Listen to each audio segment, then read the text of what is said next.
defendants is present, the counsel represented by Judge Miller. The Commonwealth is represented by Assistant District Attorney John Pappas. Good morning, sir. Good morning.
Jury entering, all rise.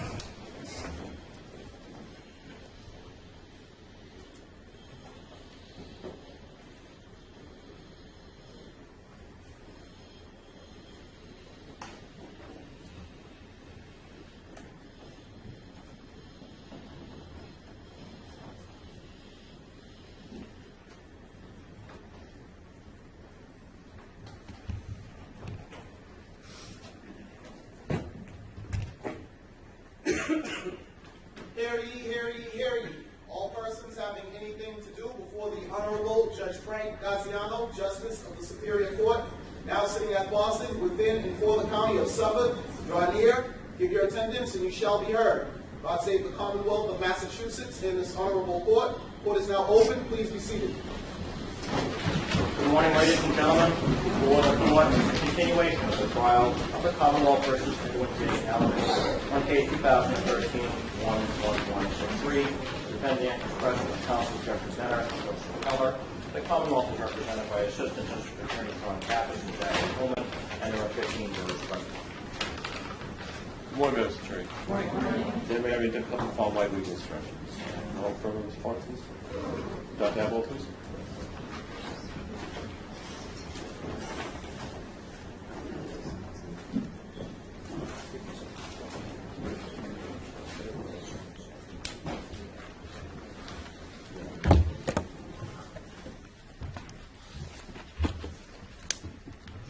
Simply remind you that you remained under oath from yesterday. Do you understand that? I do, thank you.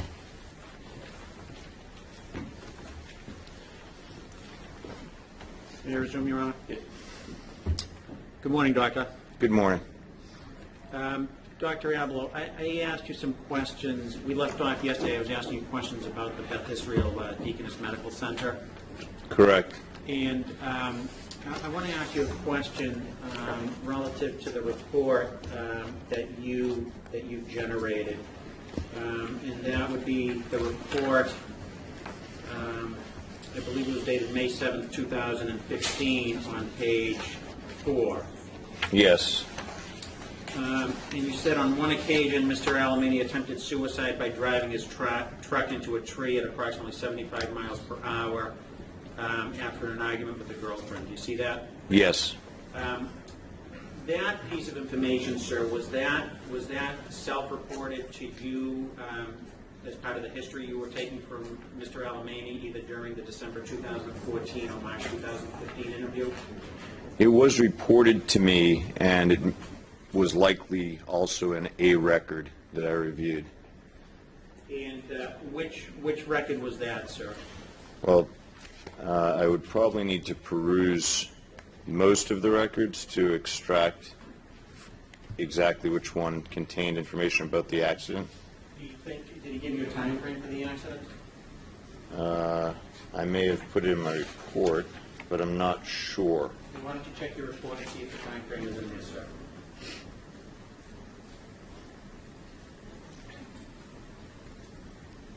Well, it looks like in my report I'm talking about 2006 and then 2011. So it looks as though it would be between those times, perhaps? Can I ask you to take a look at this, Dr. Abelo? Sure. Do you recognize this record Beth Israel Deaconess Medical Center emergency record. and the date? June 8th, 2010, so that would fit in that time frame. Okay. And right here, where the entry is at 148, patient 2 ED, that would be the emergency department. Correct. And you tell me if I have this correct. S/P status post. Correct. Attempting to steal a car, drove car into telephone pole. Correct. Would this be the record, sir? I don't know if we're talking about the same event, but that is a record of another motor vehicle accident or that motor vehicle accident, but I'm not sure if the two correspond. Well, is there another record of a motor vehicle accident in the records that you reviewed that you can point us to or the jury to? Well, I don't know that I can at this moment. I can take a look at my summary notes and see if... If you could take a minute to do that, that would be great, sir.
You know, I would almost have to go through all the records in order to determine whether your record corresponds to the motor vehicle accident, the same motor vehicle accident that we're talking about. Let me ask you this. What's your best memory as far as the description of the event? Did that come from an actual record, or did that come from Mr. Alemany? Yeah, my best memory is that Mr. Alemany reported it and that it was likely corroborated by a record. Okay. But you can't find that record right now or a note of that record? Well, I could, but it might take us a long time. because the box is, I'd have to get the box literally of 5,000 pages. So if I were to suggest to you that out of those 5,000 pages, this is the only record that references a motor vehicle accident, would you disagree with me? Yes. Okay. Hey, can I just show you, at least as it relates to this motor vehicle record, Sure. for motor vehicle accident? Yes. We agreed on the date, June 8th, 2010. That is the date on the document, absolutely. And at least as it relates to this, this is, you recognize what this is, a trip sheet? Sure. I don't know what a trip sheet is, but I take your word for it. Okay. This is for a patient, Edwin J. Alemany, and the date is June 8th, 2010, Yes. for a motor vehicle collision. Right. And listed as the cause, driver's side front, patient vehicle speed 10 miles per hour. You agree Right. with that? On that On that document, document. absolutely. Dr. Rapolo, if it does come to your mind during the course of the rest of my cross-examination or any redirect or recross, if that record does come to mind, the one you looked at, could you just let me know? Sure, or we can get all records and take the time to go through them, which I don't object to. I just think it's a burden for the court, but I could do it. I would ask you to do it. We've done it. You would like to break for the review of the 5,000 pages? No. Well, I'll move on to the next question, Mr. Avallo. Now, yesterday I asked you some questions. Regarding amnesia. Do you remember that? I do. I just want to clarify one thing. We had talked about your diagnosis, and I had also asked you some questions about the statement he gave to police investigators on July 24th, 2013. Correct. Do you remember that? Yes. And I asked you some questions, you gave some answers regarding certain parts of his statement that were either corroborated by other witnesses or video. Okay. Okay, and as far as that goes, is it your answer that must have been accurate, that part of his statement? Not necessarily. I take it to be more likely accurate than not if others are reporting the same thing as Mr. Alemany, since I don't take his self-report as reliable generally. But if other people have corroborated it, It would be gives me reliable. more confidence. It would be reliable if it was corroborated by video and other people, wouldn't it? Well, no, because someone could say something happened that didn't, and he might well affirm that, because he's always grasping for shreds of reality. His memory Right, is so...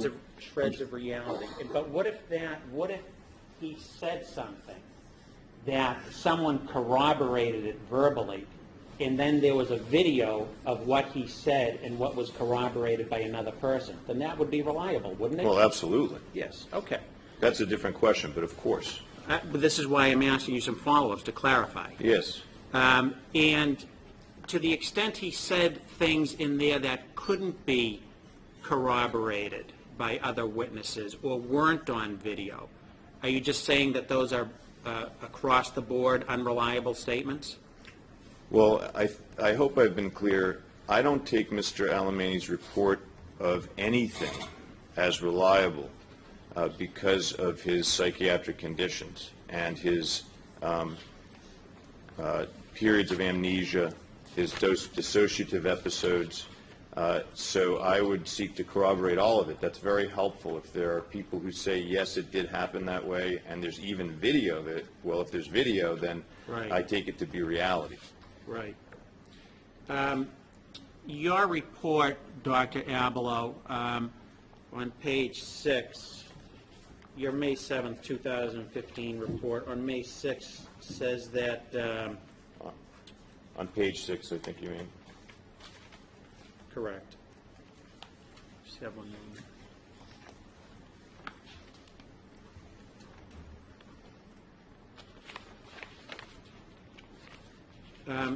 You wrote something down in your report regarding his discharge from the House of Correction.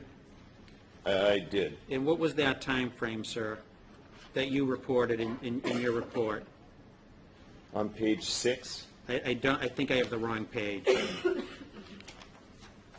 So could you maybe point me to the, I will.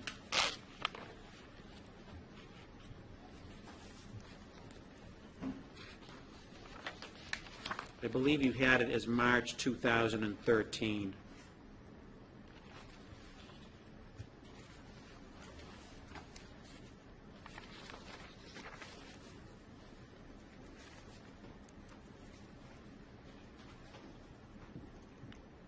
I'm sorry, page 5, sir. okay.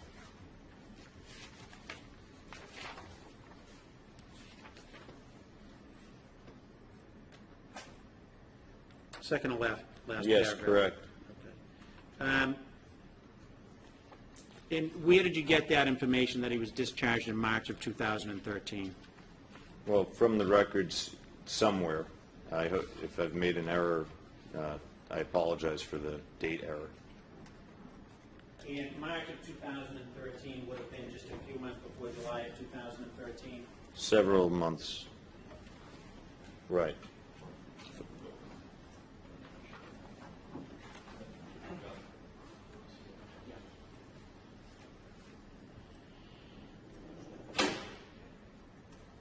And if I were to show you this document, a certificate of discharge from the Sheriff's Department, sir, relative to Edwin J. Alemany, and point your direct your attention. So, sorry about that. It's March 2012. So a year prior than when you reported. Right.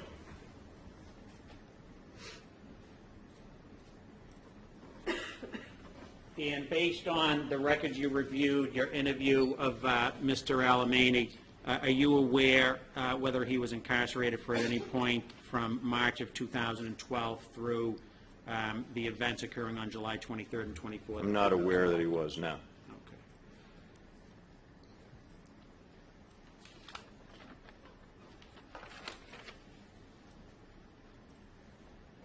Yesterday, and as part of your report, part of your criminal responsibility evaluation, you had indicated that you interviewed certain family members. Correct. Estrella Sustache, Jose Alemany, and a Mary Fulcar. Correct. Were you limited to those three individuals? No. Okay. And did you interview anyone besides those three individuals, family or friends? No. But fair to say you had access to more records in addition to those three individuals? Absolutely. And that would include friends? Yes. Would that include the grand jury transcripts that were provided to you of Eric Cataloni and Jonathan Douglas Lee? Yes. And you knew they were friends of Edwin Alemany for approximately somewhere in the neighborhood of 10 to 15 years prior to July 23rd of 2013? Yes. And we talked about it yesterday. I want to ask you a few more questions today about the grand jury testimony of Leslie Sustache as well. Correct. His sister. Yes. Now, in those records, fair to say that there was no description or statements, at least with respect to Eric Cataloni and Jonathan Douglas Lee, of the defendant wandering off anywhere, correct?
25th of 2013. Dr. Avalo, and asked if you could recognize the name right there, Eric Cataloni. I do. And with respect to this particular transcript, did you review it? Yes.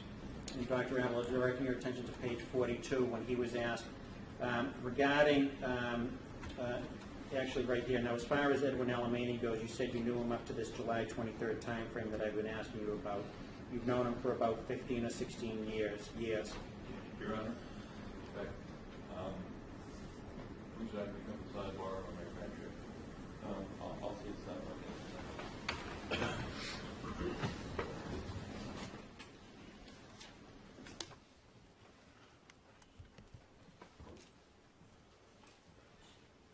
Dr. Avalo, just read these to yourself, these lines right here, 12 through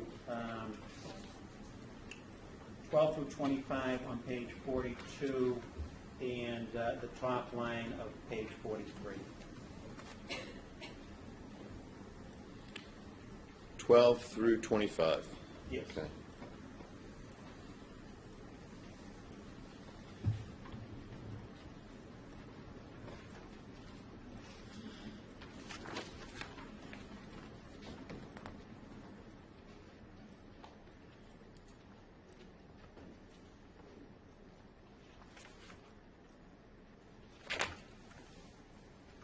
Thank you.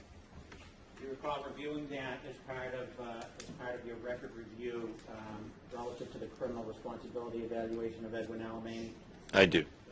And as far as this particular entry goes, did this have any impact or would it change your opinion at all? No. So, relative to a friend who knew him for 15 or 16 years, the fact that that friend, when he saw him on July 23rd, didn't see anything unusual about his behavior, that wouldn't change your opinion at all? No, I don't know his friend. Okay. This is someone you didn't seek to follow up and speak with directly or Correct. And We can know when the friend saw him on July 23rd prior to the after context. That would be very helpful. well, you know from reading this transcript that Eric Cataloni is the friend that he went to the Tahiti Lounge with on the afternoon of July 23rd, 2013. Correct. And as far as When- that, excuse me, Yes. did you review that video as well? Yes. And as far as Mr. Cataloni goes, when he was asked about his behavior on July 23rd, 2013, he said Mr. Alemany was perfectly normal.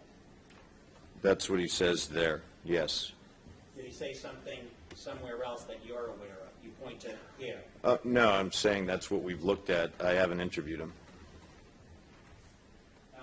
Do you think it would have been important to interview a person like that? You know, after I talked with Mr. Alemany's mother and heard that she thought of her son as perfectly normal his whole life, I had pretty much heard enough about how It's not closely... what he answered, sir. Oh, I'm sorry. And do you recall seeing a transcript for Jonathan Douglas Lee, another friend of Edwin Alemany? Yes. And do you recall that Mr. Lee had known him for also a period of about roughly 10 to 15 years? Yes. And as far as your review of that transcript, you're aware that Mr. Lee saw Mr. Alemany in the early morning hours of July 23rd of 2013? Yes.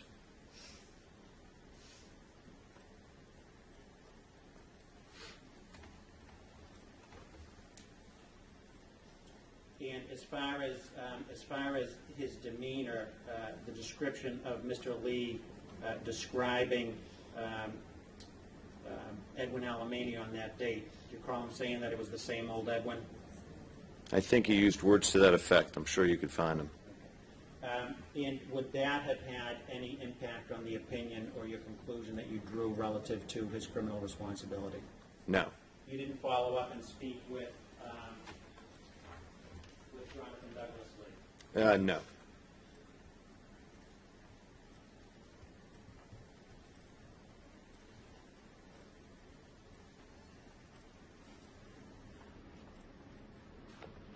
As far as family members go, you did not speak with Leslie Sustache, correct? Correct. You said that yesterday. That's correct.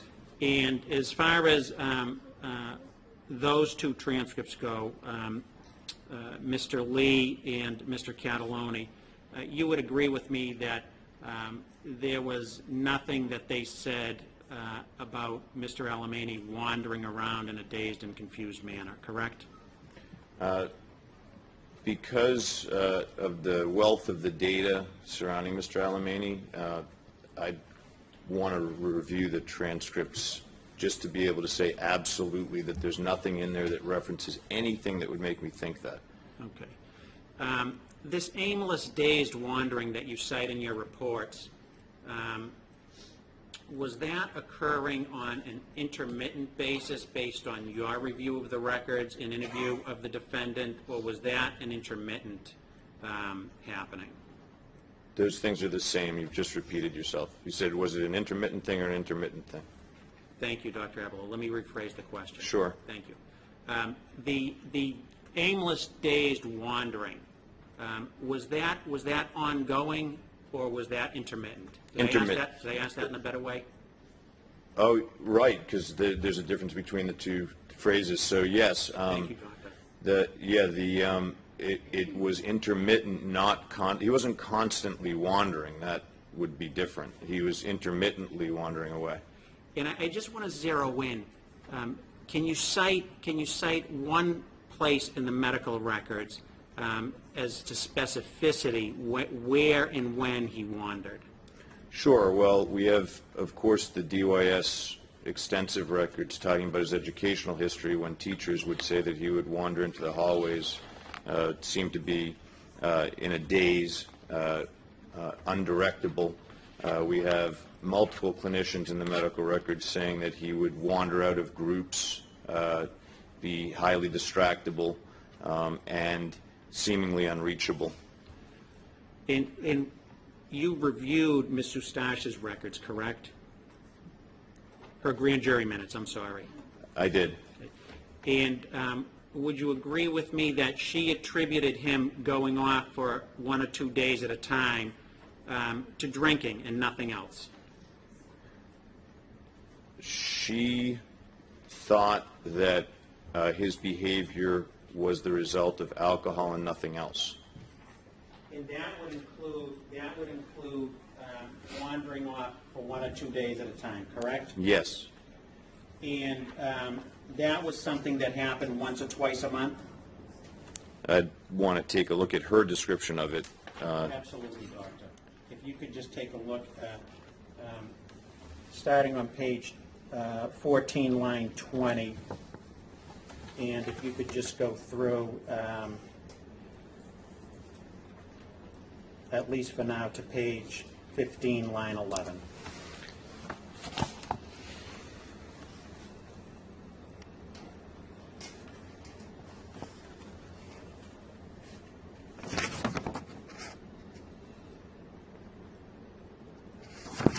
Thank you.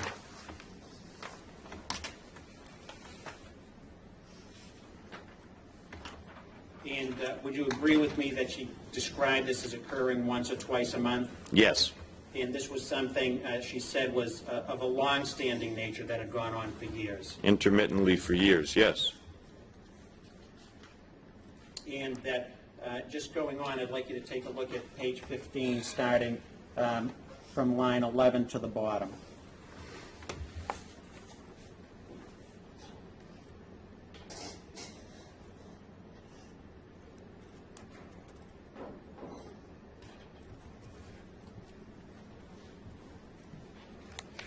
Thank you.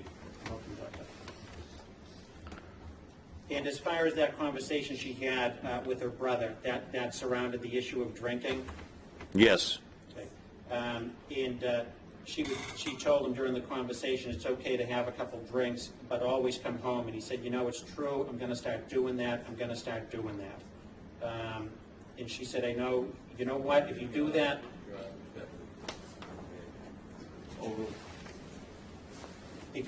the whole relationship will be perfect, because there wasn't nothing wrong, just that bad problem. You've read it accurately. And the bad problem she was referencing was drinking, correct? Correct.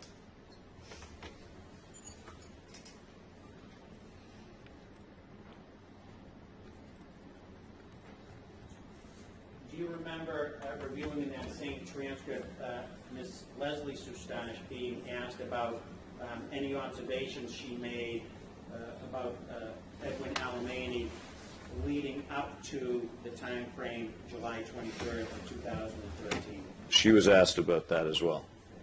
And do you recall her being asked whether she felt her relationship was such that if there was something bothering him, that he would have told you about it?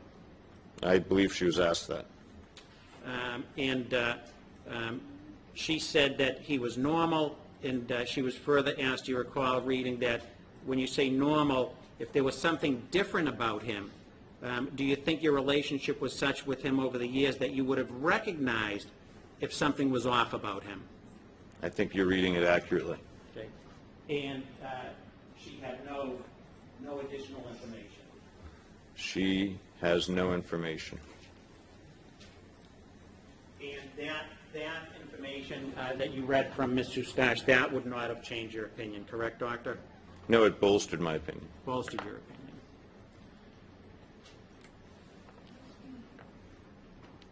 You've read certain police reports, investigative reports regarding what occurred in the early morning hours of July 23rd of 2013. I have. And you've also had the opportunity to review video that purportedly captures Mr. Alemany at different times during the day. Correct. And in any of the video that you've reviewed that day, does he appear to be wandering in a dazed and confused manner or wandering aimlessly about? He appears to be walking. Okay.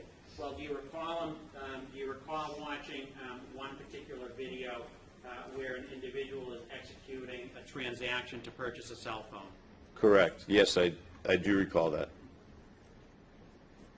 In the individual in that video, does he appear to be wandering or dazed or walking aimlessly? Well, in the context of the entirety of the data, yes. I'm asking you in that video, not in the entirety of the data, sir.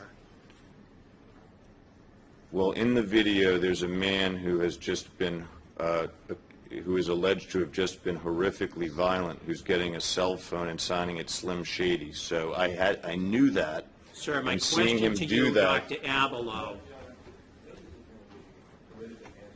If he can answer Mr. Powell. there's really no. Oh, sorry. Ask the question, answer the question. Did he appear in that particular video to be wandering around in an aimless or in a dazed fashion?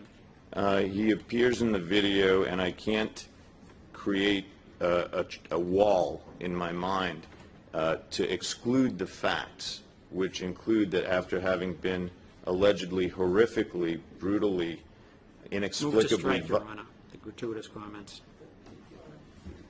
Answer the question.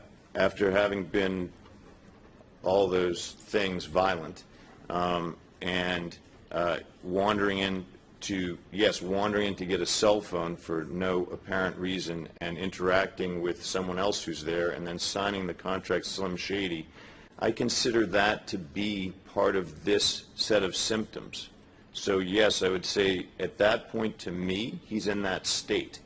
Okay. What people have described as wandering. When he wanders, he doesn't necessarily bump into walls. He has run headfirst into walls several times, but he doesn't appear to be dizzy, if that's what you mean.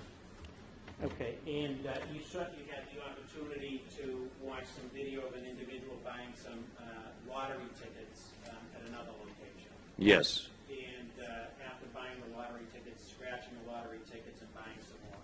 Correct. And did that person appear dazed or wandering aimlessly? Well, it's in the same context, of course, that I just described, but he is buying them and he is scratching them off. So, as far as both transactions go,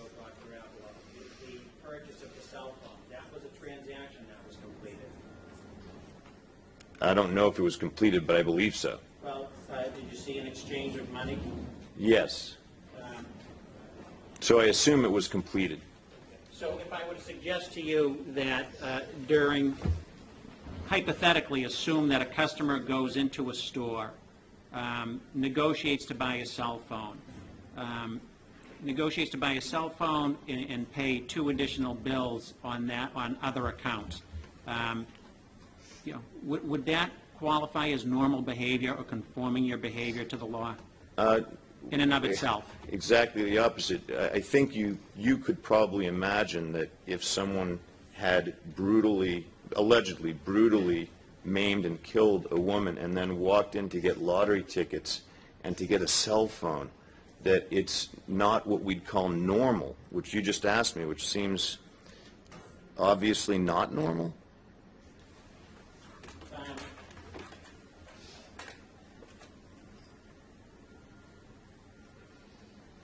Dr. Raffalo, on Sure. the issue of auditory hallucinations, how frequently would those be taking place? Can you even say? I don't think I could say how frequently, but I'd say very frequently.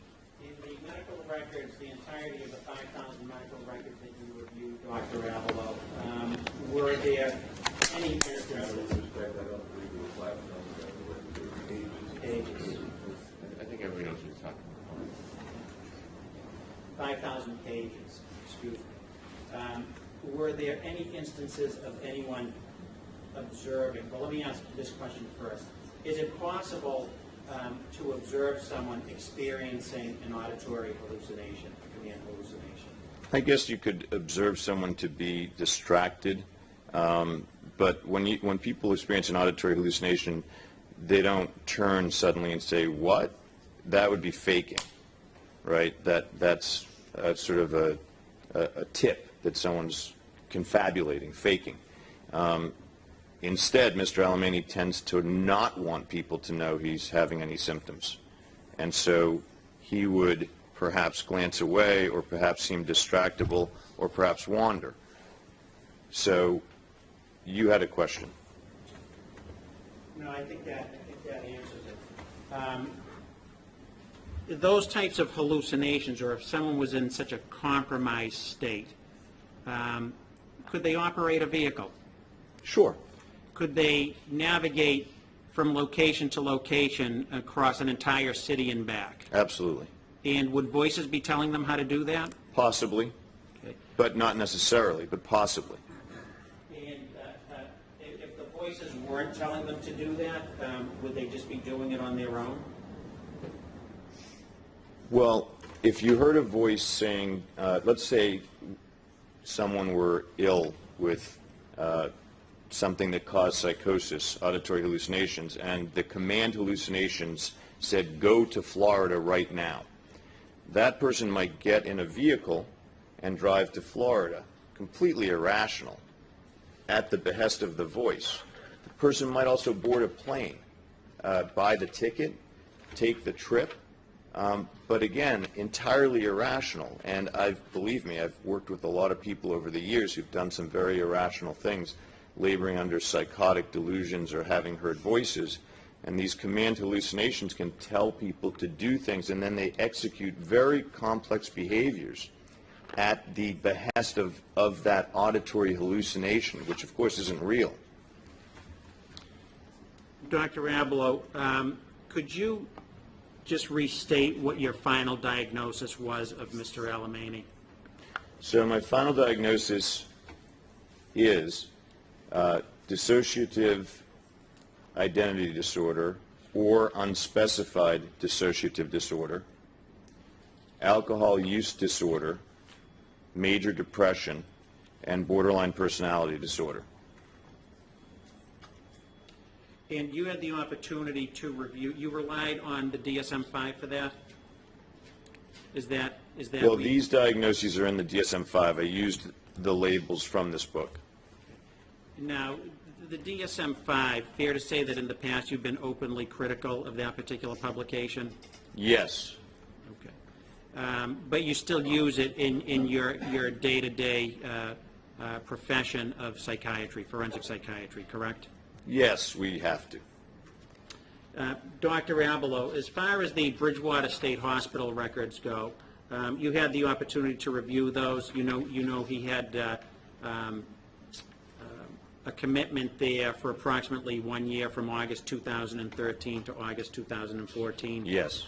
And as far as his discharge diagnosis, you're aware of what that was, sir, correct? Yes. And that was an adjustment disorder with depressed mood and antisocial personality disorder. Correct. And as far as that stay goes, there was no finding that he had a major mental illness during that 1 year period, correct? Well, actually, adjustment disorder is a major mental illness. I think that they erred in that, but it happens to be one.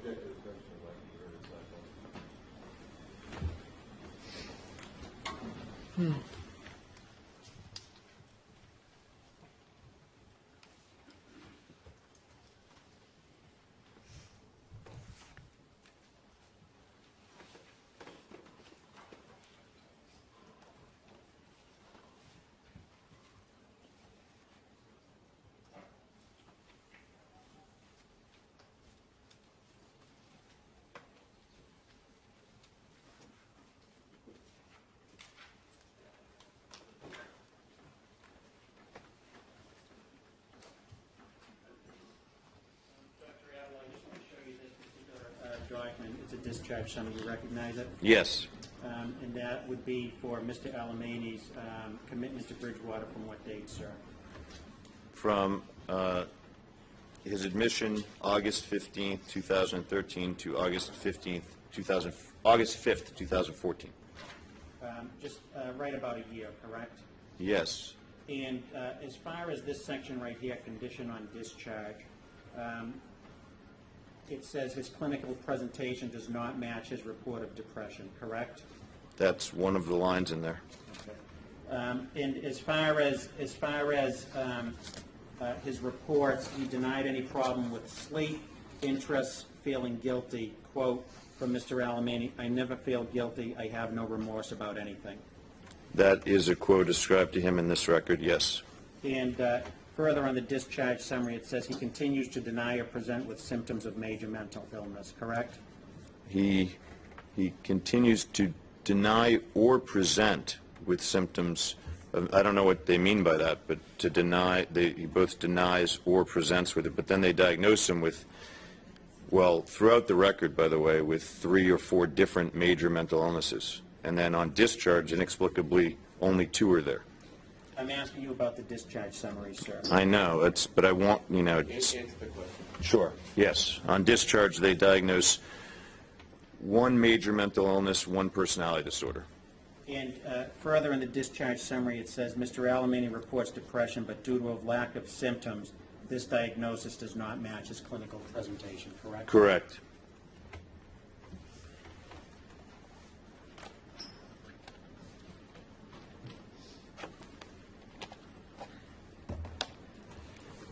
Yesterday, maybe not so much today, Dr. Abelo, you had referenced a number of suicide attempts. Yes. Do you have an approximate number for the number of times, he attempted to commit suicide? I don't. I really don't have an approximate number because many records reflect multiple attempts. We know, of course, there have been more even since the records. A dozen? And out of those dozen, were there any references in the records that you reviewed, the 5,000 or so plus pages, whether any of those attempts required any type of emergency care in an emergency room setting? Just yes or no? I believe when he ate screws and plaster, he was seen.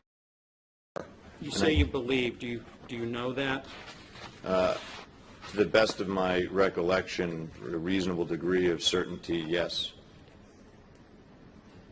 Of course, when you just showed me a record from the scene where he drove into a telephone pole, but at a low rate of speed, but I don't think he was conveyed at that point to a medical facility.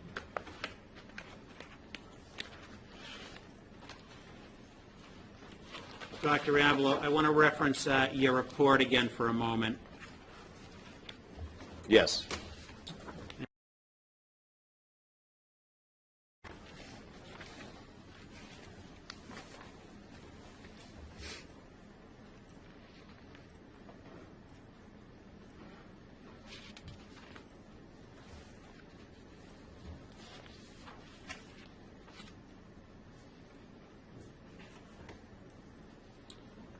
You referenced at some point a cat in your report. Yes. What page was that on, sir?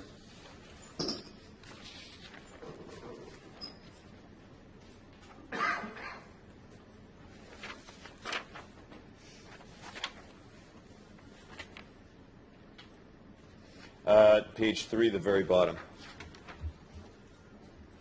The fictitious cat, correct? Correct. Okay.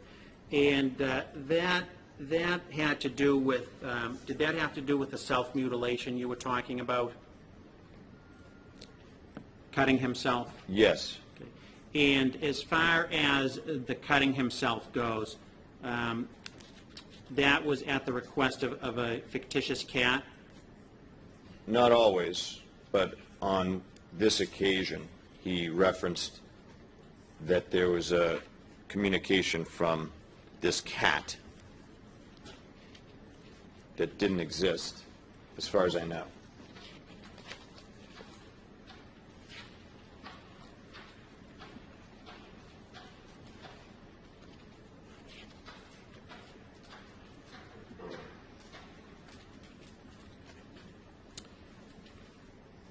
And was it, yeah, I just want to understand the report correctly.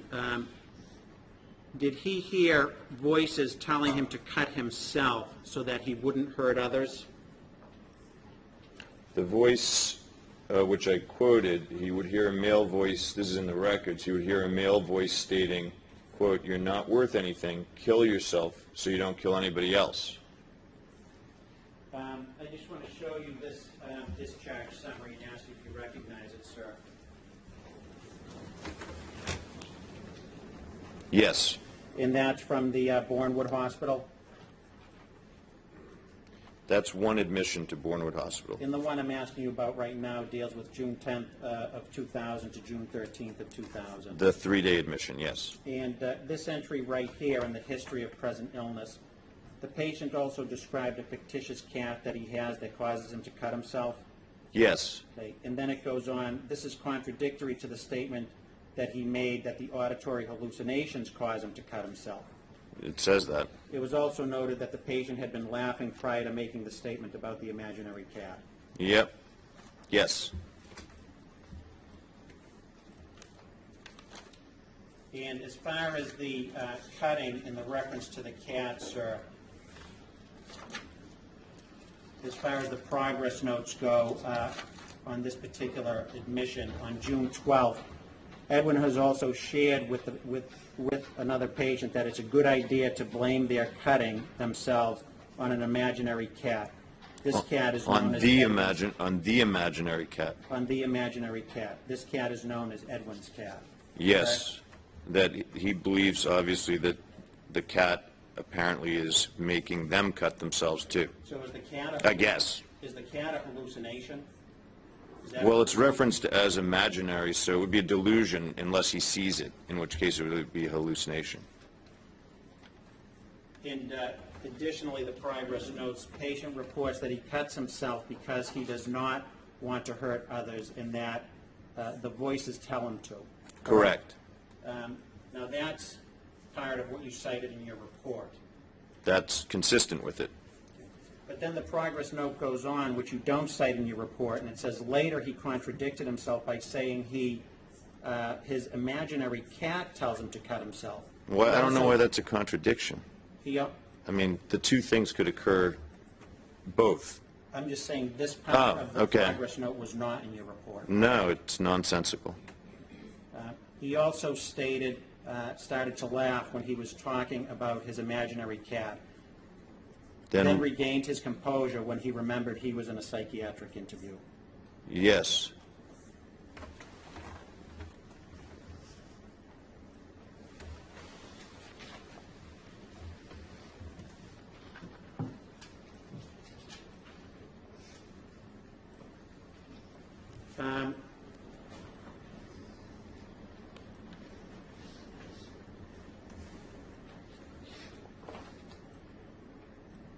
Yesterday, I asked you a number of questions about the overlap between his DYS commitments and his stays at various hospitals, including Bournewood, correct? Correct.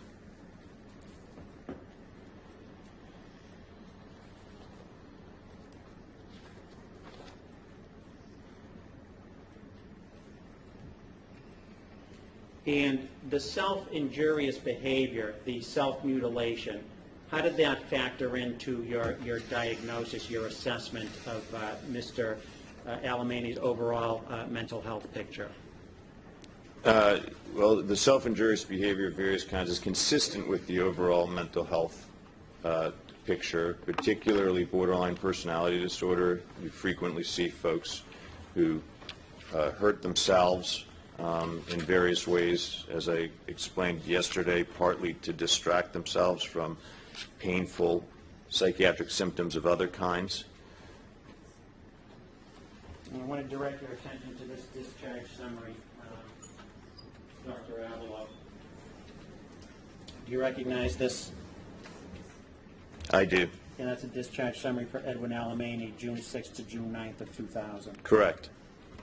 And Doctor, directing your attention to this portion of the hospital course, the patient did not engage in any self-injurious behavior during his hospitalization, nor did he verbalize any suicidal ideation.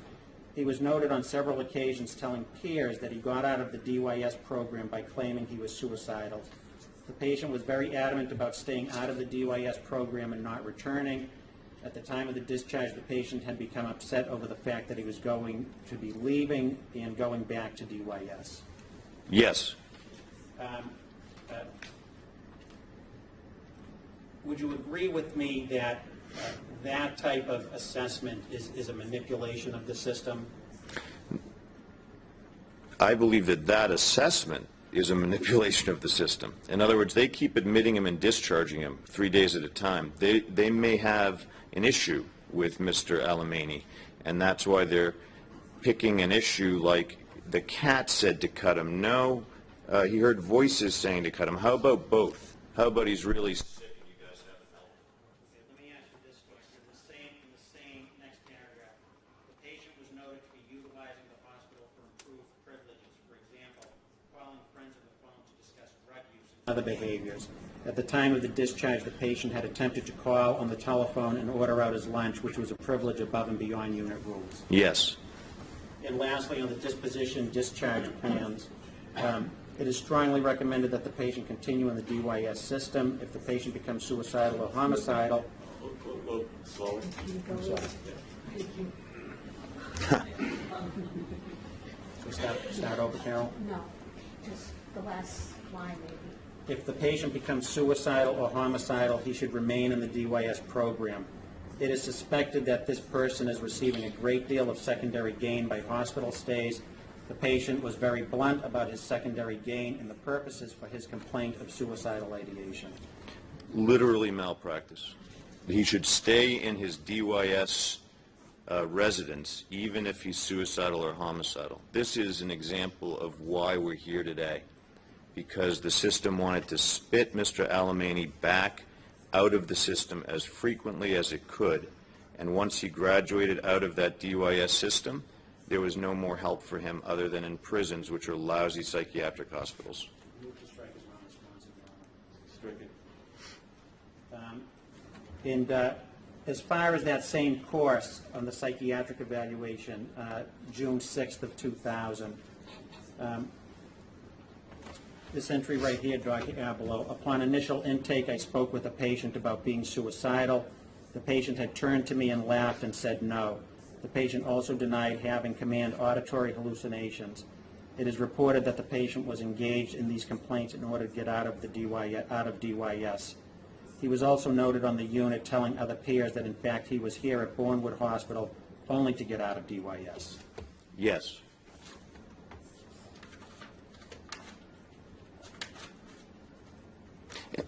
And, sir, again, in the progress notes for the same admission, when asked, why do you come here, the patient responded, because I don't like DYS. Right, so not any, Mr. Alemany very much wants to minimize his psychiatric illness, as I testified yesterday. And let me ask you this, as far as... No, there was no question.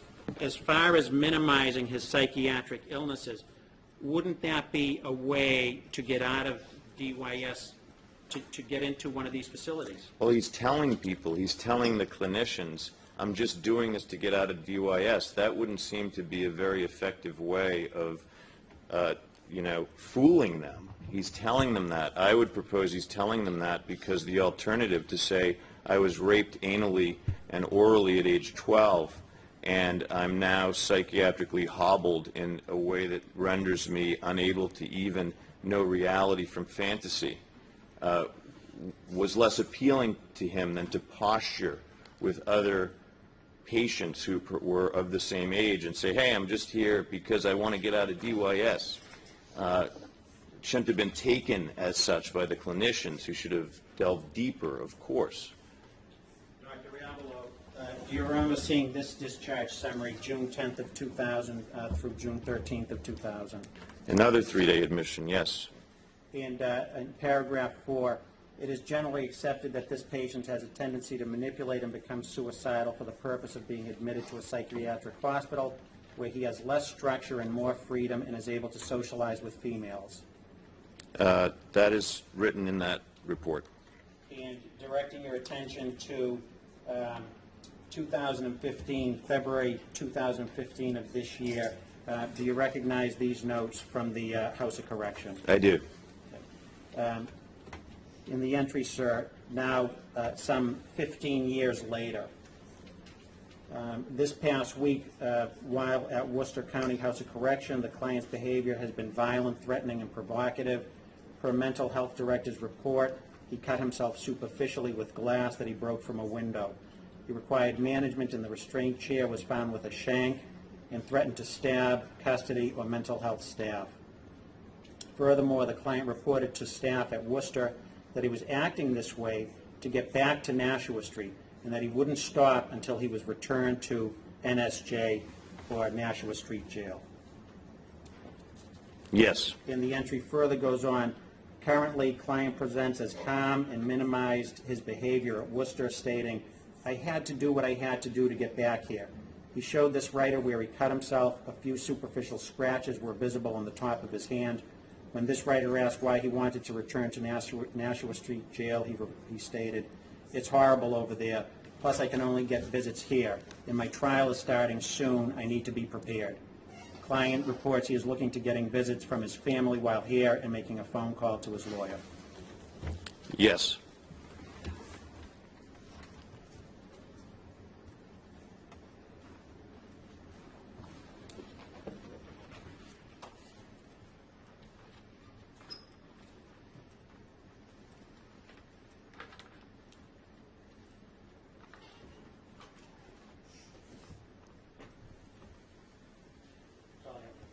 Any further comment? Yes, Your Honor.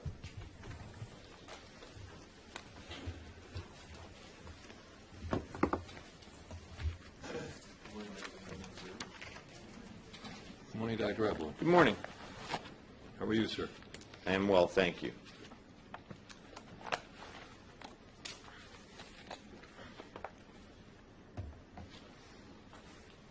I have a few questions for you, if you don't mind.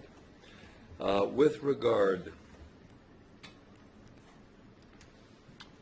to discharge summaries, would it be fair to say that at Bridgewater they give you a diagnosis summary every month you're there? Yes. And the discharge summary is the last of the summaries, correct? Correct. And discharge summary basically acts often as a transfer summary to wherever he's going afterwards. Correct. And in the particular discharge summary, that they did at Bridgewater, that would have been after he'd been there about somewhere between 12 and 15 months, correct? Correct. And he would have been medicated during that time period, He was medicated. during and he that would have time been treated during that time period. Yes. So one would expect there would be some improvement, would they not, over that time period in terms of what his overall condition is. Correct. We would hope. With regard to the, on July 23rd and 24th of 2013, as you understand it, was he being medicated? No, only medi- self-medicated. Psychoactive medication other than his own self-medication? No. Was he in any kind of treatment regimen? No. Was he getting any kind of psychotherapy or other critical intervention for his frame of mind and his underlying psychopathology? No. With regard to the progress diagnoses, monthly progress diagnoses at Bridgewater, do you remember reviewing them? Yes. With regard to the discharge summary, Mr. Pappas asked you if, in fact, there was major mental illness even on there, and you answered yes, there was, correct? Correct. And what was that major mental illness? Adjustment disorder with depressed mood. And that is an Axis I disorder, It is. and it has psychotic features, sir? It should not have psychotic features. And may I approach the witness, Your Honor? With regard to the monthly, Yes. that occurred over the time frame you were there, you indicated you reviewed them? Yes, and actually I pulled a few pages out of the records that I did have to reference. Well, I am showing you what appears to be a record from, as you can see, his March progress summary and diagnoses, his January, his November, the times he was there. Yes. Do you have those records right there? I have different ones. Okay. Well, in any event, for Different the months. The ones I've just mentioned to you. Yes. What are the stated diagnoses? Well, the state diagnosis for this date in March is alcohol and polysubstance dependence, so that's a major mental illness, antisocial personality disorder, and borderline personality disorder. Okay. And you testified yesterday relative to how you felt he was afflicted by borderline personality disorder, did you not? Yes. And would you tell the jury again where on the spectrum you believe of the spectrum of borderline personality disorder he appears? Extremely severe. And when you have extremely borderline personality disorder, are there dissociative implications for that? Yes, people with borderline personality disorder can dissociate.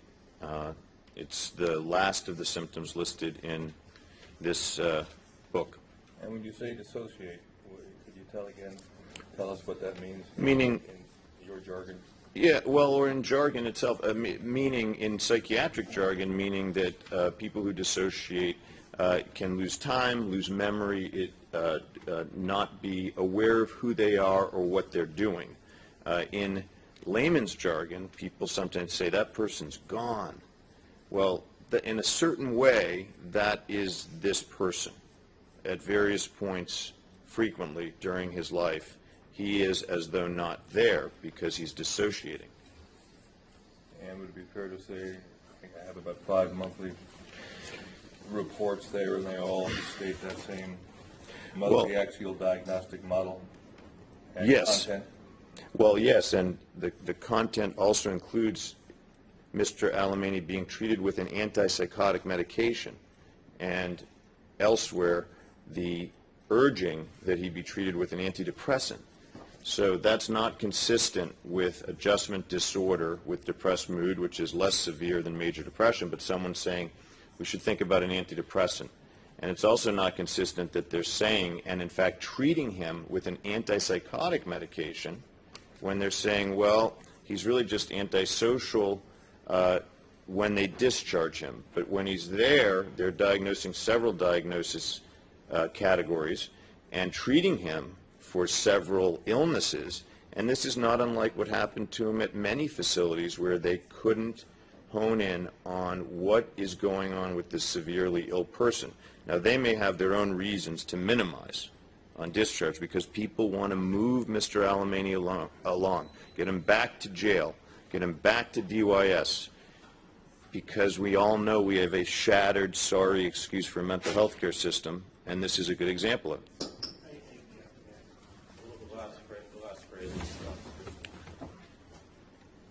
Sir, you would indicate, Mr. Pavlis had questioned you about comments he was making about trying to play the system and get back to DOAS. He wasn't really sick. He just really wanted to play the system and so forth, correct? Correct.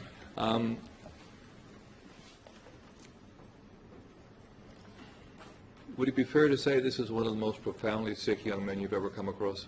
Yes.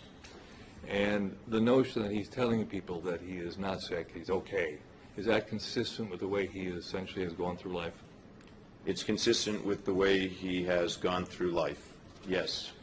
And with regard to Leslie Sustache, who I guess is his sister, and his mother and whatever, how would you characterize the accuracy of their view of him when he's with them? Well, they seem to be, first of all, inaccurate, but secondly, in profound denial, or otherwise impaired themselves. Because to not notice that your brother or son is being repeatedly hospitalized, eating plaster, paint chips, screws, cutting himself, trying to hang himself, having voices to kill himself or kill others is stunning. And with regard to Miss Stevenson, who was his girlfriend who he intermittently lived with, you are aware perhaps that she indicated that she, at least initially, that she felt he was a normal human being, correct? Yes. And do you have any explanation for that? People often are in denial about even very severe things. I don't know Ms. Stevenson or her mental status, so I don't know how she could take Mr. Alemany to be normal. Is there often a phenomenon of sorts where people feel that they themselves will be criticized for not bringing something to someone's attention if something goes very drastically wrong in a situation? With good reason, yes. And does that enter into some people's view, even assuming that they're not impaired themselves, some people's view of how they address the problem after the fact? Yes, I think that's fair.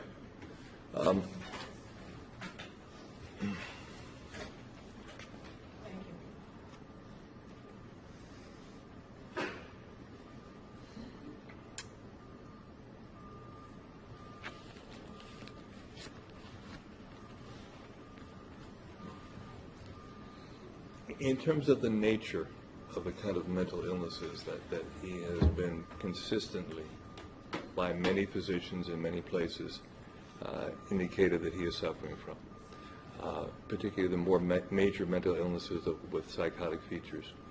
Is somebody, if you're sick with this, are you always sick with this 24/7? You might have periods of remission and relapse, so you might not be sick with it 24/7 every day. So would it be fair to say that based on the different levels of stressors that occur, perhaps triggers for different things, external and internal, that you can cycle through different peaks of mental illness? Yes, there's a periodicity, a coming and going of many illnesses, like we speak of recurrent major depression. It comes, it goes. Other illnesses can be that way too, and certainly even with the ones that are more pervasive and chronic, stress exacerbates them potentially, as can substance use. And I spoke, and again here I think you're alluding to that stress. So when somebody tries to quiet voices using alcohol, that only compounds the problem. And the use of substances or alcohol can inflame the underlying condition. Even though it's meant to alleviate it, it can make it much worse. So would it be fair to say that when Leslie Sustache's sister says it's just drinking that makes him wander all over the place, in his context there's no such thing as just drinking? That's correct. In his case, there's no such thing as just drinking. What is drinking associated with? Well, number one, it's associated with him, for him with an addiction. It represented a way, along with marijuana and ecstasy, to escape memories of having been sexually traumatized. So it became an addiction, a dependency. Secondly, it is for him a way, a failed way, but effective at times, to try to lessen the voices he's experiencing. He goes fishing and drinks to try to stop the voices. And that is a very bad strategy, because alcohol is not a really good psychiatric medicine, or we'd use it. Is it just the voices he's self-medicating for, or are there other aspects of his illness, anxiety, depression, or whatever, that also he's trying to self-medicate with alcohol?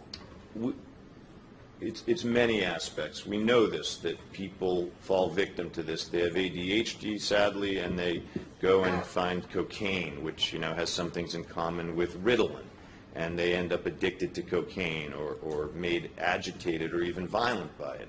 Or people, in his case, you know, alcohol has some effectiveness at reducing anxiety, but it can also lower your mood chronically and affect your memory and affect your cortex in your brain. And so he's using it to try to cope with these symptoms, many symptoms, and he's also borrowing benzodiazepine tranquilizing medicines from friends to do it. But those are not effective ways, and he's outside the system. He could have been inside the system, but he's outside the system. So when Leslie Sustache, his sister, says that his drinking is associated with these wanderings, whether it's for an hour, a day, or a week, is that tantamount to saying that at that time there was some cycling in of the more intense features of his own mental illness? Well, very likely, and in a naive way, Ms. Sustache sits down with him and says, listen, if you'll just not drink, your relationship will be great. And it's almost as if I were there, I'd say, but Leslie, do you remember all the hospitalizations and the DYS custody and the antipsychotic medications and all of the other medicines and the violence? Why do you think that it's just that he's having something too much to drink, and that your brother then just kind of disappears for a day or two, and if he would just not drink, things would be fine? With family members like that, ... who needs? With regard to July 23rd, 24th of 2013, during which the charged offense conduct occurred, and for which he's guilty, you would agree, correct? He committed the acts. He would be guilty absent some affirmative defense of lack of criminal responsibility. He did these things. He did these horrific things, correct? Yes. Okay, based on your understanding Seems so. of the evidence. To a reasonable degree of certainty. Based on the evidence in the case. So, Mr. Pappas had asked you questions about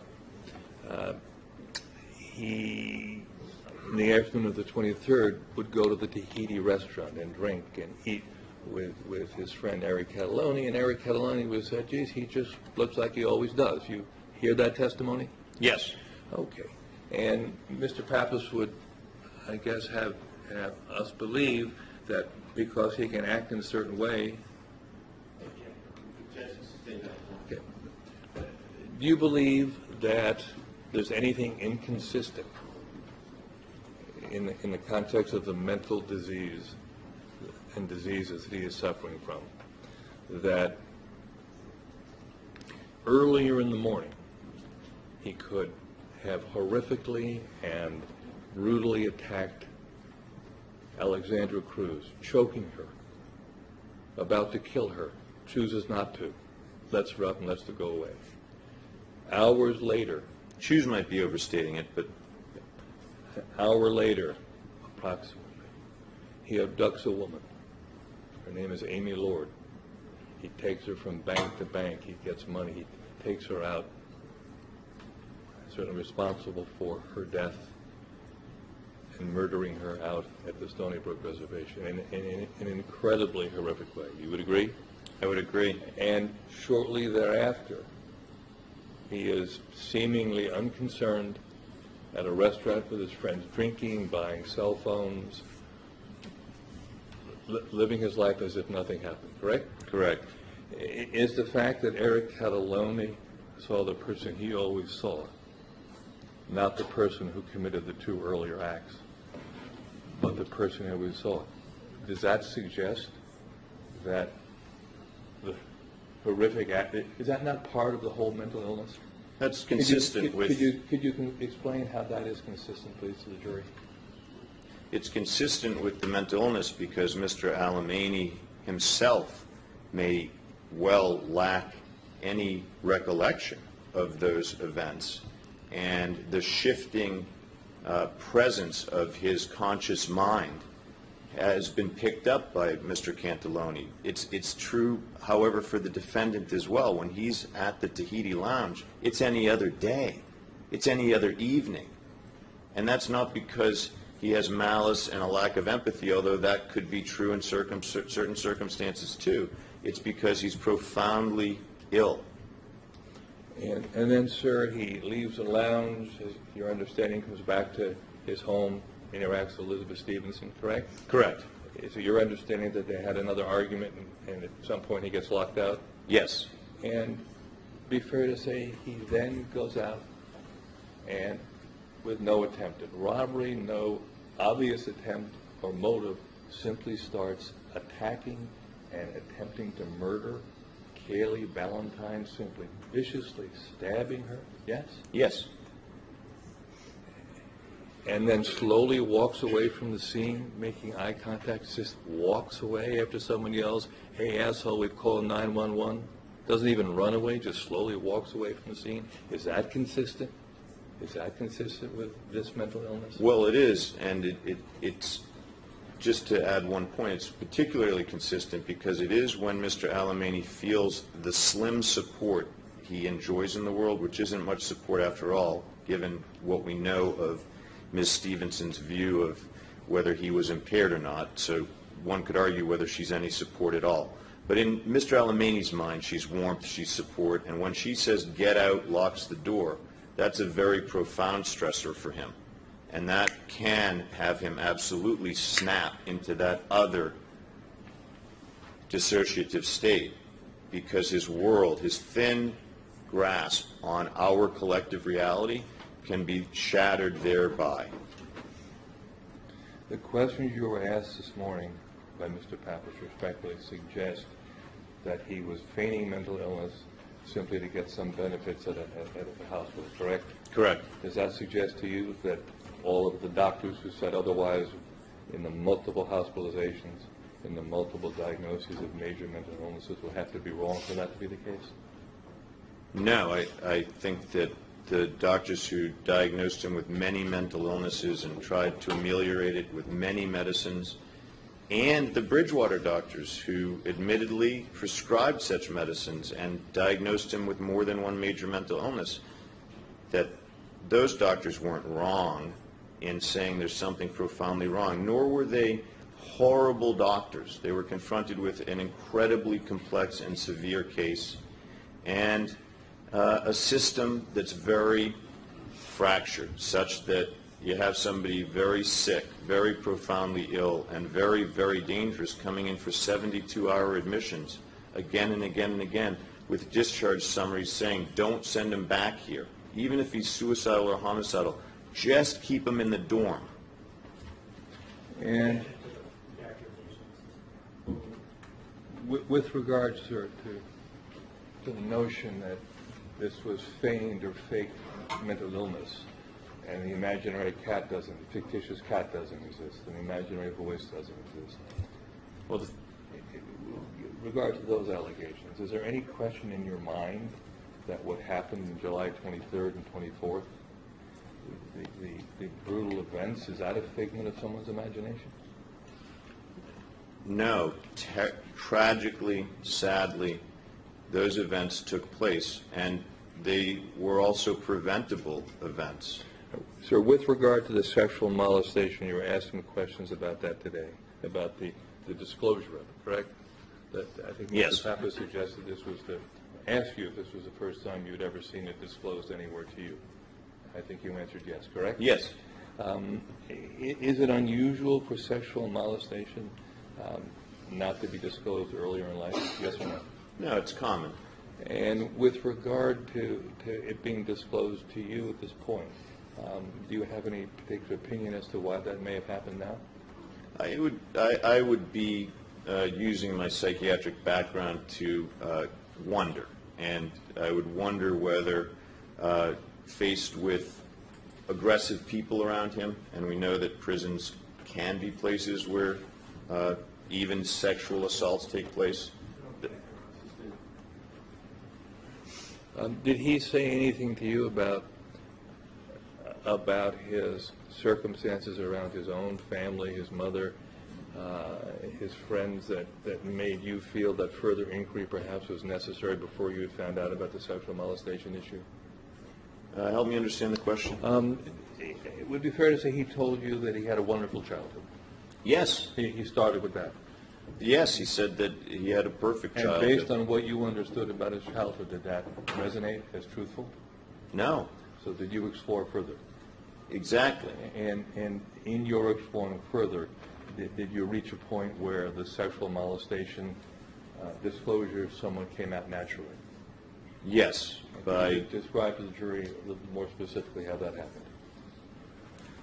Well, as I've testified to before, I asked Mr. Alemany a series of questions that were designed to unearth potential traumas that he had lived through, and everybody lives through some. So when someone tells me none, that's a sign to me that they are building a wall. And so I pursued more questions with Mr. Alemany, and when he began to say, well, you know, there was this man who touched me, we would go further into that. So that I said, well, just touched? And, well, he'd say, well, what, well? And if we had the tape, I think these things may be videotaped. If they are, it would... I mean, videotaped at the Worcester House of At Correction? the Worcester House of Corrections, you would see the series of questions and see Mr. Alemany become very uncomfortable, begin to cry, hold his head in his hands, and relate to me these events that took place. Sir, with regard to the notion of what appears to be selective memory that Mr. Alemany has, he can remember certain things but not others, even in contiguous time frames. Is there some psychiatric medical explanation for that in the context of his illness? Yeah, I think it's typical of his illnesses, and particularly given the chronicity of his alcohol abuse layered on top of those illnesses, the confluence of these things creates a very chaotic picture that obviously lots of clinicians have grappled with trying to understand it. And no clinician, sadly, noted that these symptoms do abate to a great extent when Mr. Alemany is medicated, and they could have, of course, they could have placed him on injectable medicines that last a month and put him under various kinds of instruments in the law that would have compelled him to get these injections once a month. Nobody did. It's a tragedy. Would it be more or less likely that he would remember the offense conduct stressful type of interactions versus more benign interactions like going to a restaurant or seeing his friends?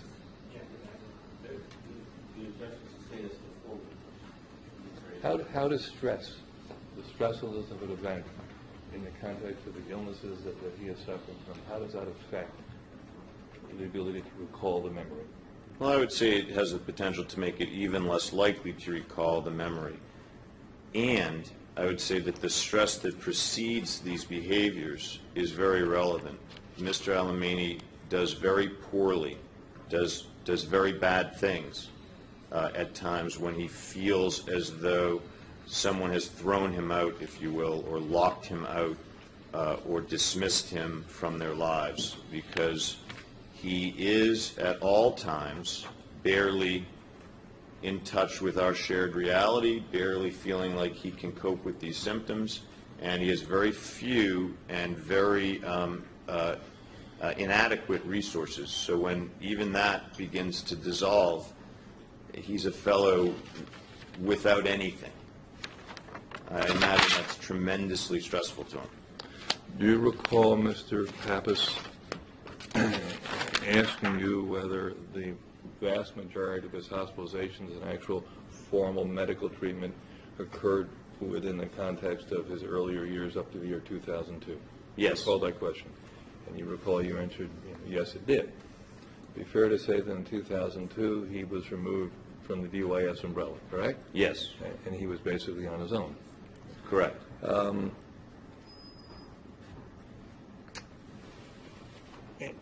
After that point, what access, as you understand his life and his circumstances, what access did he have in private life to the provision of medical and psychiatric services? He didn't have access to those services. Do you know if his family had health insurance, if he had health insurance at that point? I don't believe he had health insurance, and he's not somebody who can hold down a job, for instance. And as we know from even the testimony I gave when the prosecutor was asking me questions, he doesn't have anyone around him who even thinks he's sick. With regard to his criminal history after DYS had aged him out, would it be fair to say that he had periodic arrests and jail stays, house of correction stays during that time period? Yes. And did he get medicated while he was in the house of corrections, as you understand? Yes. And did he get some rudimentary psych treatment while he was in these houses of correction? Yes. And would you say that his situation did or did not improve during that time period when he was incarcerated? Do you have any opinion as to how that affected his mental illness during those time periods? When Mr. Alemany is made to take medicine or provided with such medicine and given structure and a little support, he improves. With regard to the symptomatology of his illnesses around the time of the offense conduct in July of 2013, did you come to learn anything about that? Yes.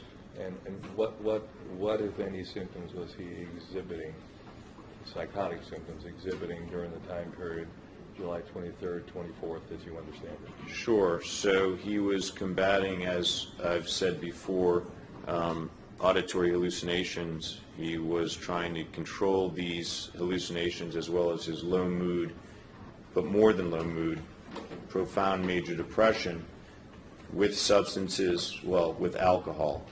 He was attempting to do so by just getting out into a rural setting or whatever setting he would do his fishing in.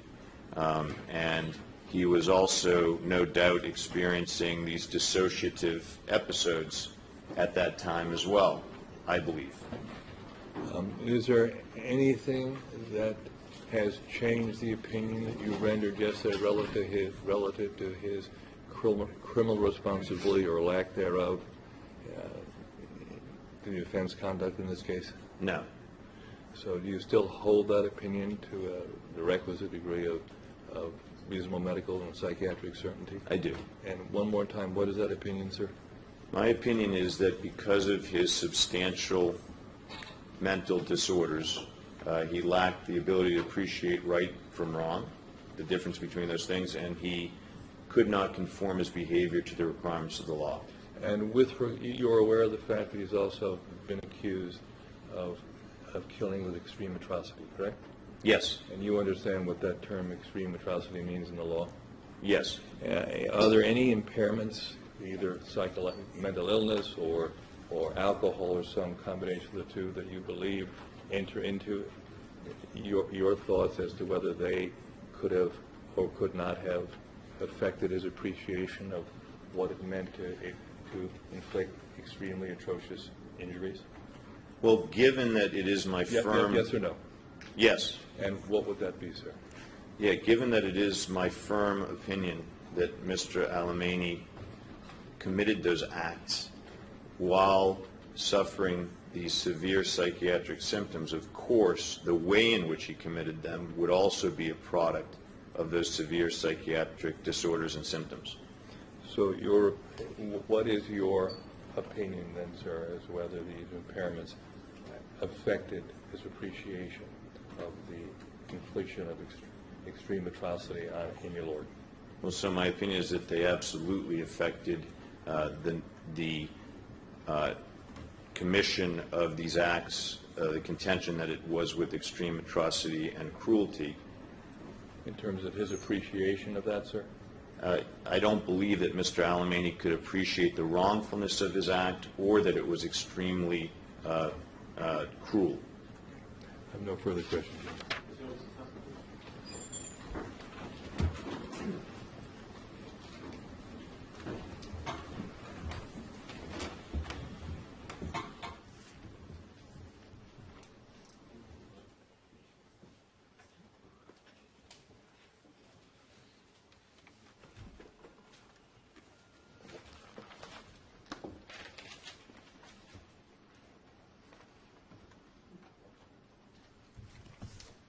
Dr. Abel, just a couple of questions regarding certain triggers or stressors that you said may have, I guess for lack of a better term, set Mr. Alemany off. And one of which you cited, and correct me if I'm wrong, was the argument with the girlfriend late on July 23rd of 2013.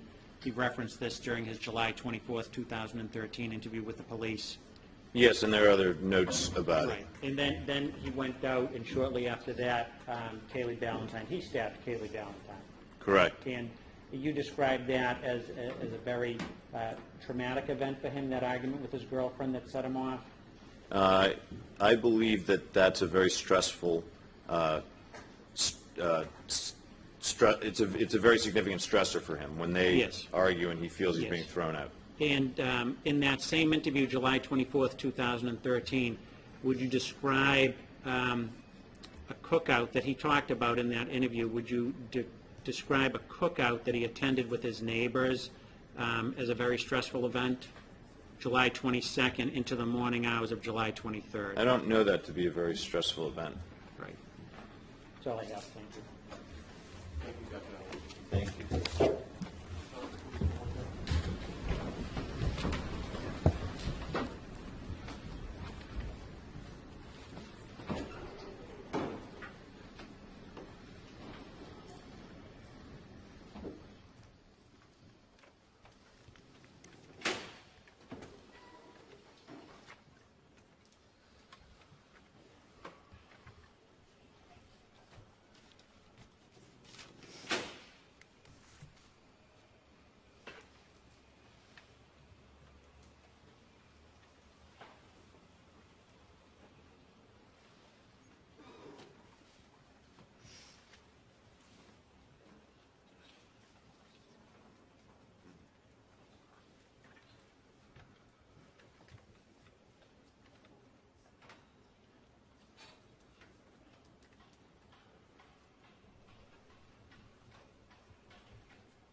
Court is still in session. Please be seated.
second part of the Padova instruction in Mr. Hill's citation versus Bird. And lastly, I just want to cite a case when you're calling for against whether.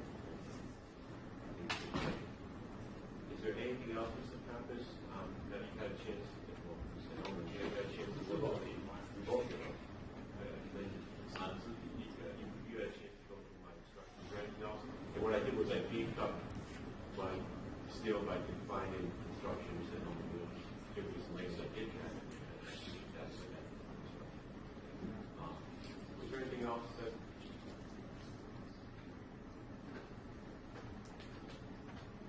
Two instructions, right? You may already include them.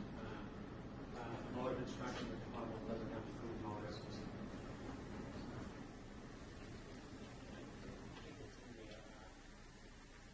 Or you might have in your general plans, instruction of speculation of witnesses who have been called to testify. They were repeated references for Mr. Reddy. Yeah, I mean, I told them not to speculate in general. I don't think this is exactly what we've done. It's something what Mr. Reddy saw. I need to instruct on that. Anything else, Mr. Pappas? Mr. Hillman?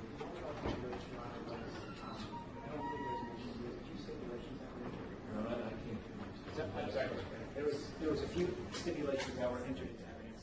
I'll say evidence includes stipulations. Okay, thank you. I'll add that.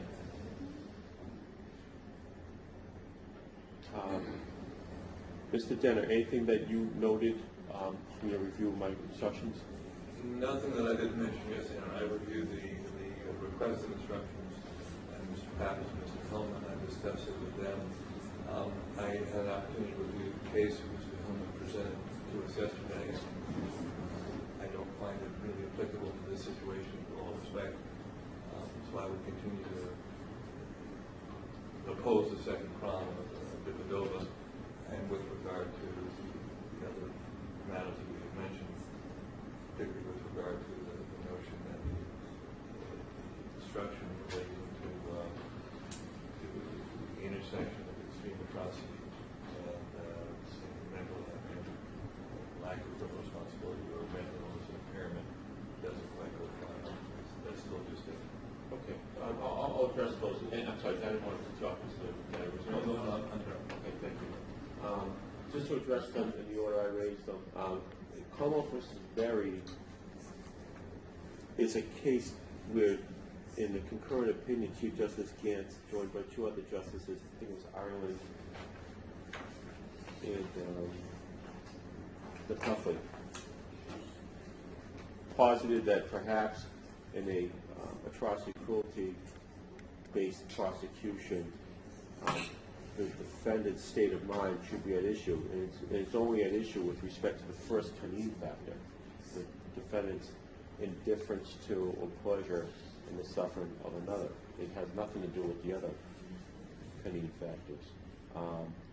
But what the Chief Justice wrote in Berry is, perhaps we should require that the defendant's state of mind always be considered in determining whether killing is committed with atrocity or cruelty, and not limit such consideration to cases where a defendant had a mental impairment or was under the influence of alcohol and drugs, because Berry was a mental impairment defense. What I think he's saying in Berry is there was an instruction in Berry, because it was a mental impairment instruction, which is pursuant to the model homicide instructions. In this case, there will be an instruction on the effect of mental illness and atrocity and cruelty. What I will do, in reference to Berry, is I will amend my standard instruction just to say this includes the first Canine factor. Is that sufficient?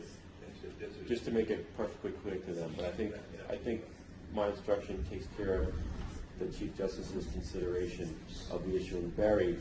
I think it's more of an issue, frankly, in cases that aren't this case, where it's just an atrocity cruelty without, and I say that obviously in a legal sense, I don't want to diminish anything. Where it's a atrocity cruelty theory of prosecution and there's no mental health defense. That's not the case here. But I will, to the extent you asked for it, just add that one line, okay? That's satisfactory? Yes, sir. Okay. Second is the second part of East Padova. I read Como versus Hurd. In Como versus Hurd, And in general, the inquiry is always the defendant's subjective understanding that voluntary intoxication increases or exacerbates a mental disease or defect. In the Purge case cited by Mr. Hellman, the defendant himself told a firefighter who responded to a horrific beating that his consumption of cocaine caused him to beat the child. And there was some issue as to his mental state and what cocaine did to him. In this case, I've reviewed the records supplied by the government as to Ms. Stevenson's testimony. She testified that the defendant was physically abusive when he was drunk. I have to look at this in the light most favorable to the defendant. There's a lack of evidence that the defendant himself was aware that alcohol acted as a trigger to exacerbate or worsen his mental condition. I think it's a subjective inquiry. And here, unlike Heard, where Heard dealt with one's own statement, we don't have that from the defendant. So I'm not going to give the second degree over instruction. Lastly, we had a discussion on manslaughter. And am I correct, Mr. Dennett, that you withdrew your request for manslaughter instruction? I did. All right. Dr. Avalo testified the defendant is not criminally responsible, i.e. as a result of mental disease and defect, he lacks substantial capacity to appreciate the criminality or wrongfulness of his conduct or conform his conduct to the requirements of law. He also testified on redirect examination that mental disease and defect affected his ability to formulate the Panine factor, or at least the one Panine factor deals with mental state. Dr. Avalo did not testify the defendant lacked an intent to commit the crimes or any of the other crimes of malice. He essentially says he did know what he was doing, except he couldn't control himself or was out of his mind to be colloquial. There's a recent case of Commonwealth v. Pagan, P-A-G-A-N, that came out on June 1st of 2015, authored by Justice Hines. In that case, it dealt with the reduction of a verdict from first degree to second degree. It dealt with an adolescent who was suffering from ADHD and depression, and the theory of defense posited by the expert was that these conditions increases of the impulsivity of an adolescent's brain. The trial judge, as I stated, reduced the verdict to a second degree. The Commonwealth filed an appeal. The SJC upheld the reduction of the verdict. There was a direct appeal, however, and the basis of the direct appeal was the trial judge's failure to instruct on involuntary manslaughter based upon mental impairment. The SJC found no error where the evidence only supported the finding of malice on all three crimes. The SJC wrote that involuntary manslaughter requires an unintentional result of an act committed with disregard for possible harm that amounts to wanton or reckless conduct. In the Pagan case, Justice Hines wrote that no view of evidence supported an argument that the defendant's conduct was merely wanton or reckless and not intentional. In that case, the defendant, Mr. Pagan, punched the person in the face 3 times and stabbed him once in the abdomen with a large knife. The SJC posited that that involves an obvious risk of harm that's consistent with first, second, or third prong of malice. It's not just involuntary, wanton, reckless conduct. In this case, the amount of harm is greatly more than the harm inflicted in Pagan. In this case, we're dealing with an ungodly number of stab wounds and strangulation. The SJC rejected a so-called drop-down from mental impairment to involuntary manslaughter. Even if a mental impairment negates malice, which is a necessary element of manslaughter, the defendant is not entitled to an instruction on involuntary manslaughter. Before the instruction is provided, the defendant is required to reduce the evidence of the traditional elements of involuntary manslaughter. As I think Mr. Dennett appropriately recognizes, in this case, there are no traditional elements of manslaughter, and for that reason, I just want the record to be clear. Manslaughter is not appropriate in this case, no law. Anything else, Mr. Pappas, before we do? Not for the problem, Mr. Mr. Dennett? No, sir. I will see you all back at 12:30.